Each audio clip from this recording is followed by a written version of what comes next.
First of all, the moderator I'll introduce as we get the director up on the screen.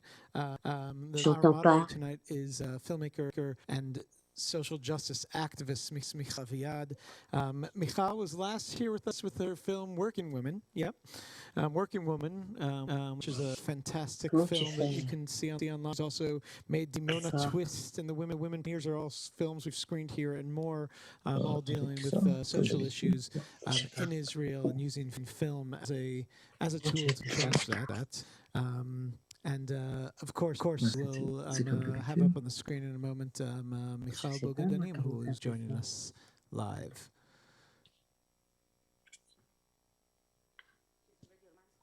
She's on your screen, and now everyone can see her. Hello, good evening. Michal's. Hello, good evening. Thank you for inviting my film. I'm sorry that I cannot be here with you. I've been a bit sick and traveling before, so I could not make it. I was very exhausted, but I'm happy to answer all the questions. Okay. Hi, Michal. Hi. I'm glad that you're with us, and don't forget that for her, I forget which time it is, but it's in the middle of the night. Yeah. I don't know if you didn't go to sleep or maybe you just woke up for us. I woke up for the I woke up for the Q&A. Okay. So anyway, so we saw your film, which I think is, for at least for me, it's really emotional and adds on this story that part of it I see as a tragedy that happened to Jews from Arab countries that came in the 1950s and 1960s, and really were hoping to get to the Holy Land and see and be part of building that Holy Land that they dreamed of, but were in many ways were directed to the lowest possible jobs and are not appreciated by Israeli Ashkenazi society that ruled the Jewish part of the land. So let me ask you, if I may, first about your personal experience. You grew up in Israel. I didn't hear you speaking Hebrew. So I don't know if you have an accent or not, but I understand that you grew up in Israel and you emigrated to France at what age? 7. 7, okay. And in France, you experienced the painful experience that immigrants experience. Yeah, I did, yeah. Yeah, I was living in the suburb, and it was not in Paris, so we were in a way also in the periphery of Paris. And do you, since you have had the experience of being an immigrant as well, do you think that your reception in France was different than a reception of your parents, of your father, because you were talking about your father in Israel? It's a good question. I think the difference is that my father, when he came to Israel, he was thinking of coming back home. You know, for him, Israel was representing a home. And the disappointment was a bigger disappointment because they didn't accept it as the other immigrant. There was differences between the Ashkenazi and the Mizrahim. So the differences is that the expectation were bigger by immigrated in Israel. No, when we immigrated in France, there was no expectation. It was an escape in a way of Israel. So there was no expectation for us from France. And in the contrary, France has given us a lot of support, I have to say. Yeah, and in the Jewish community in France, did you feel Ashkenazi Jews and Mizrahi Jews had differences, or were all treated with respect and equally, unlike what you show in the film about Mizrahi and Ashkenazi Jewish studies in Israel? So I want to say that the word Mizrahi is a word that was created in Israel. This distinction didn't exist before. I mean, this aspect of this word Mizrahi just exists in Israel. Yeah. I myself was not aware of it because I didn't grow up in Israel. But when I came in Israel, many times I was called Mizrahi, and I realized that it's a different identity in Israel than just being Israeli or Jewish. And I think it's very specific to Israel. I don't feel it in France at all. There is also, of course, Sephardic and Ashkenazic, but the minority is Jewish, and it's a united minority. Of course, we have differences in ritual of them, but there is no discrimination. There is no. There is a lot of mixed marriage. There is a lot of mixed synagogue, although some synagogues are different, but there is no this feeling of discrimination or social discrimination. And it is very interesting to see that the Sephardic or the Mizrahi abroad had very good success in general, social success. Much more than in Israel. You know, there's a lot of professors, there's a lot of, there's a Nobel Prize that is Moroccan, there is a lot of writers that were very successful. They really made it much better than in Israel. No question about it. I mean, that's exactly what I wanted. I wanted to tell the audience here that maybe doesn't know that from the same families who some of the family went to Israel and some of the family went to France, there is no question that the families that went to France within one generation became middle class and upper middle class. And in Israel, the movement, the upward mobility has slowed down, and the opposite, they went downwards. People who were middle class in Morocco became working class in Israel. Yeah. Yeah. Let we move to the foreground, to the cinematic language. You decided to make a film that is a journey all over Israel.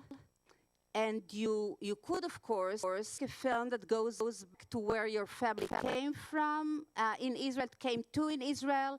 Where did you live? Where were you born? And so on. But you decided not to maybe go to relatives or neighbors or who knows what.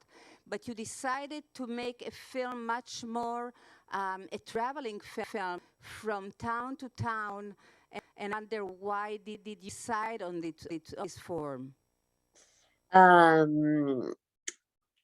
Because I started the film by the Black Panthers because my father was involved in the Black Panthers, and that was the starting point of the film.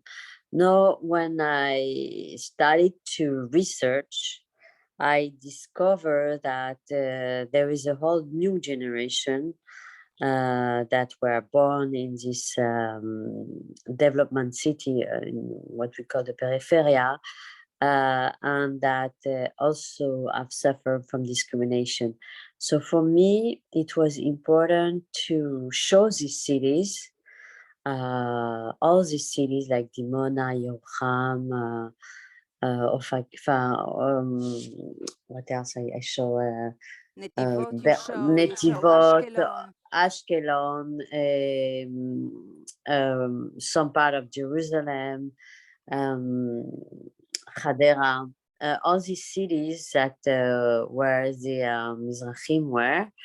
And it was interesting for me, first of all, to show physically the places, and also to show the three generations, which means that it's not only a subject that belonged to the past, like I thought it was, but it's very much present today. And if you travel, because most of people don't know these cities, and myself, I have to say that I didn't know. I never went to Yerucham before I did this film, or I didn't go to Netivot or to Dimona. And by I had meetings with people in their cities, and I discovered the town themselves. And I saw that they didn't change so much. And then that 99% of this population is still Mizrahi, and it continued by generation to generation. Okay.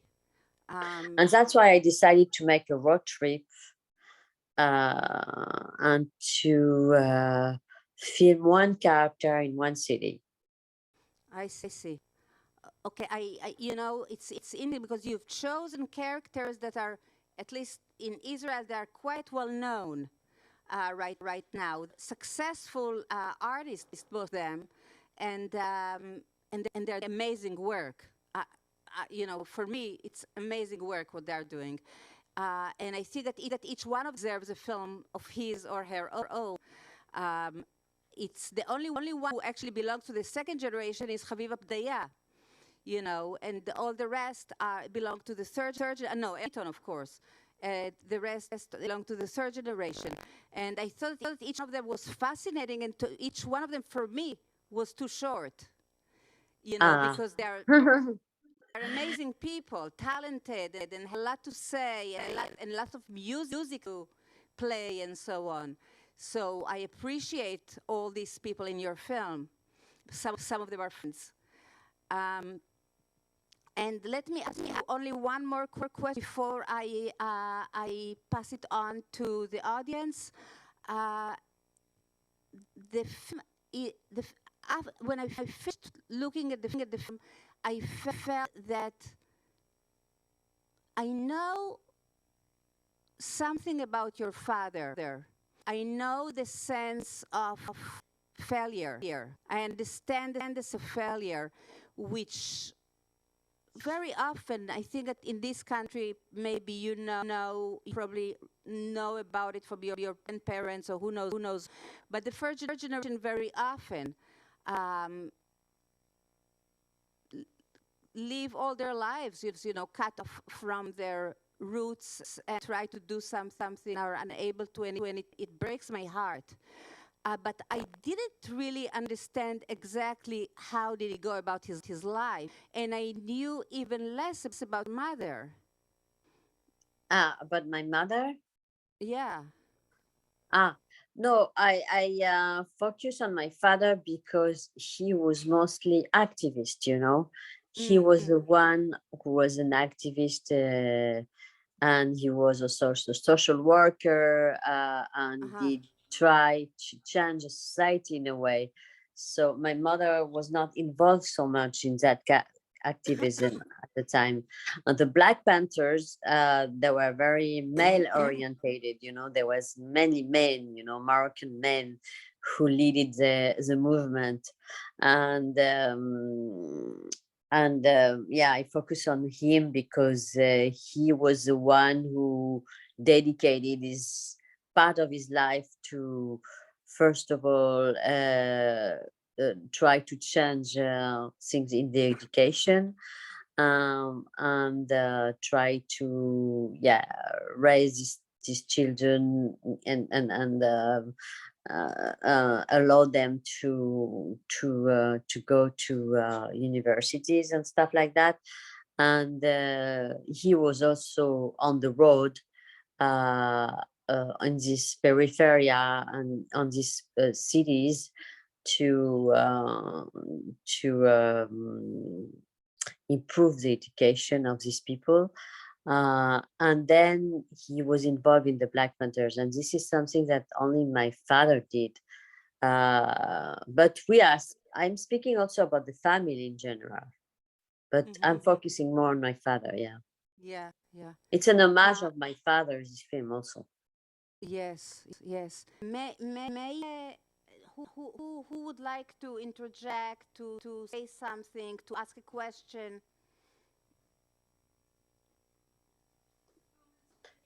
We have a floating The mic. film, We have a mic. you want about whether the film, she is asking if the film was screened in Israel.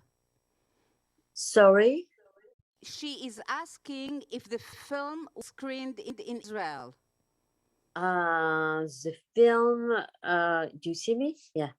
The film was screened just now in Israel in the Festival of Daroma. And I was not there, unfortunately, because it was the 7th of November. I could not go there.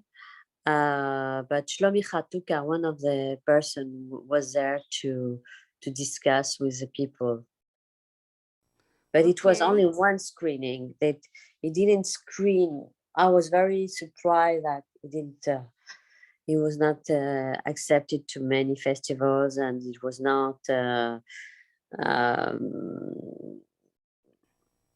Yeah, I think the subject is still a bit problematic for me, and I think that I understand that there are films that have been made in Israel about the subject, but each film has a different form.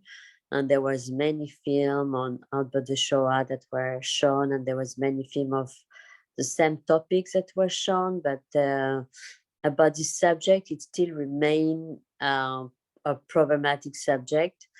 And I want to say also that the part of the Yemenite woman raised the most controversial discussion in Israel, because a lot of people are denying it. And a lot of people say it's not, it's a mythos, it's not right, it's not. Just a second, Michal. She's talking.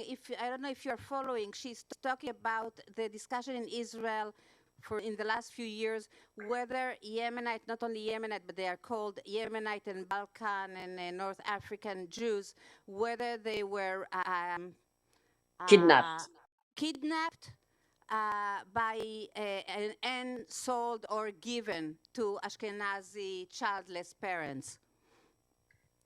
So there is a live discussion that is in Israel that is really happening. Yeah, it is happening, and there is a lot of denial, and there are people like Shlomi Khatuka that you see in the movie who with whom I'm speaking a lot, and he has an association who have made research, and there is a lot of denial on that, so a lot of people denies that fact, So I think that the film raises questions that are a bit touchy in Israel. We have a question here in the middle. Excuse me? I would just like to say that I found the film devastating. And to see that first image of the bus or whatever it was traveling into the desert, knowing people on the bus had been told and propagandized in their homelands, life is better, the ancient dream is real now, you should come, and realize that they were used. They were excuse me. They were used to become a working class. They were used to create presence in these further out lands. And just to feel that this Am Yehudi, this Am Yisrael, has so many problems.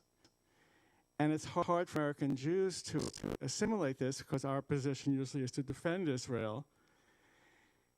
And it was a very powerful experience for me, and new information that I never knew about. And personnel, like you said. I'd like to see a list of those people so I can look them up on YouTube and other places. I just found it phenomenal and very, very full film. You hear that? Thank you very much. Michal? Yeah. Yeah, you're right to say that a lot of people were driven by bus singing they were going to Jerusalem, and they were driven in the middle of the desert, often at night, not knowing mostly where. at night.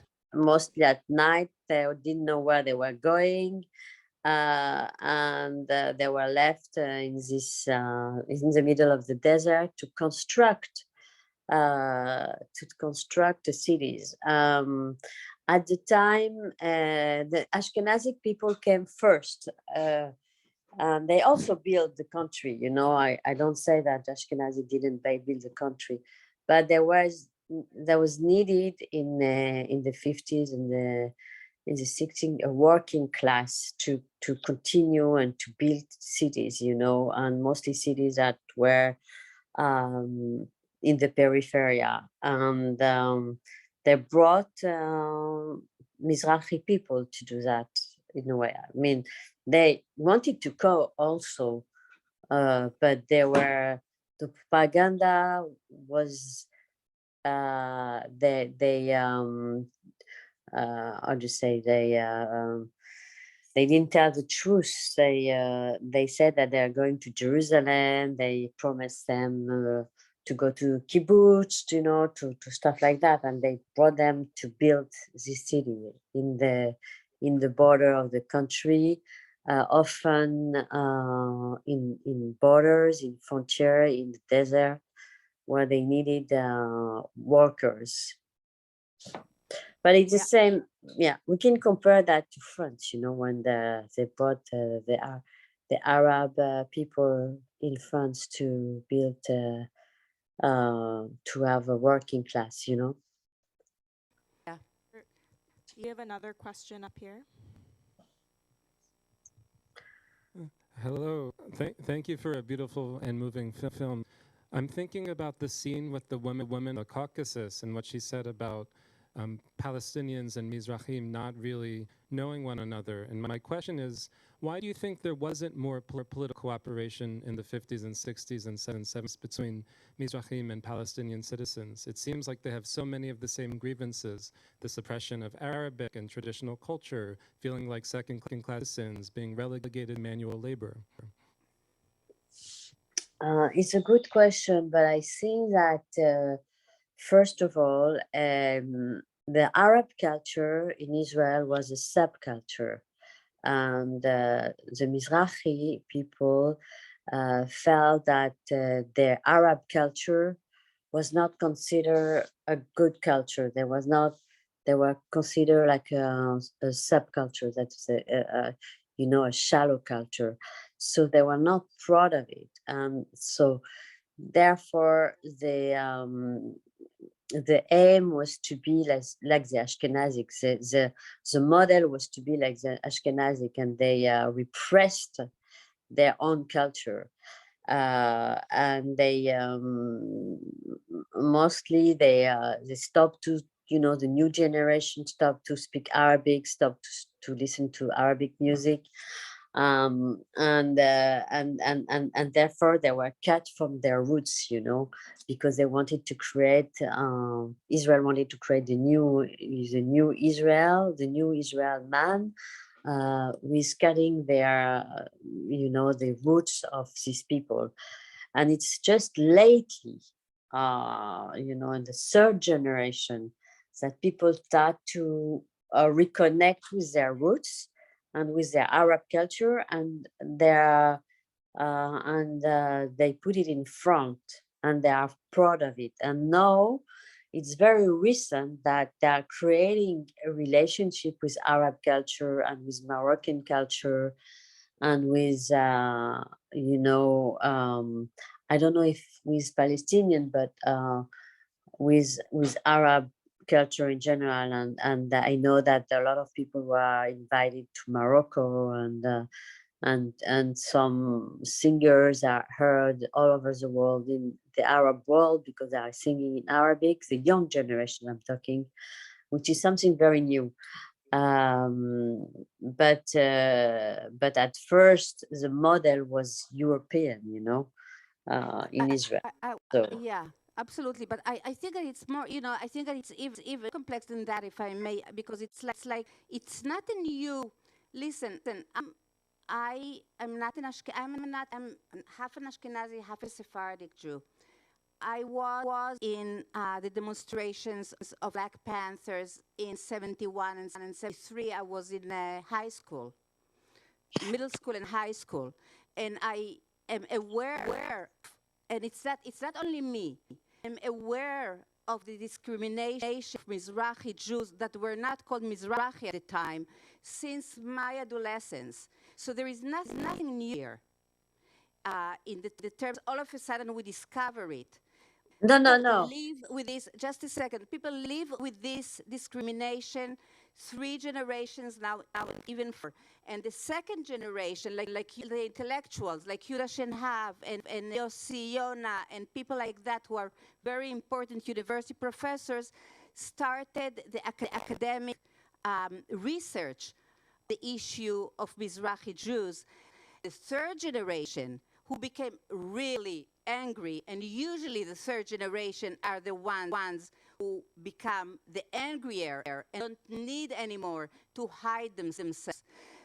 These are mostly the generation that Michal shows in the film, who became amazing artists because of anger and because their search for authenticity. So somebody like Neta El-Kayam, she sings songs that her mother didn't sing. She had to go back to her grandmother and her great-grandmother to research and find the words and tunes to sing and revive her grandmother's tunes and words in Moroccan. So there is, because it's all immigration, the second generation tried to be as much as possible accepted into society. And exactly. only time. There is this thing of 3 generations. The first generation came with Arabic culture. The second generation repressed it because they wanted to belong to the Israeli culture, that was mostly Ashkenazic, and the third generation, which expects anger, they come out with their Arab culture much more, and they are reconnected with their grandparents. You're right. The other thing I wanted to say is that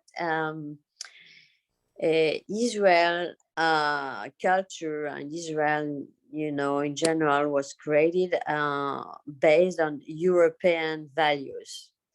And I think at the end of the film, you understand that some of this new generation thinks that it's a mistake, and that maybe if the Arab culture of the Mizrahi was much more used and much more upfront in the culture, that could create much more bridge between the Arab countries and Israel, because Israel is surrounded by Arab countries, and this culture and these people could have been a link between Israel and the Arab countries.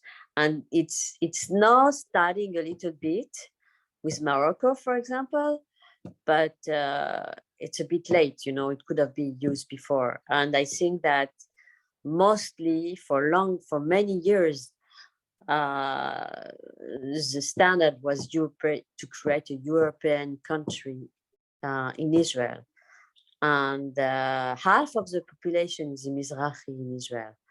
So it's a shame that this population was not used to be more a bridge, because they were sharing the same cultures, they were sharing the same language and the same culture, and they were coming from Lebanon, from Tunisia, from Algeria, from Morocco, from Syria. Michal, I want to thank you. I want to thank both Michals for being here and enlightening us and really sharing with the community. Folks, thank you so much for being a part of this. Please share with your friends, and we look forward to seeing you at other screenings soon. Tomorrow night is closing night. Have a good night, everyone. Thank you very much. Thank you. Bye-bye.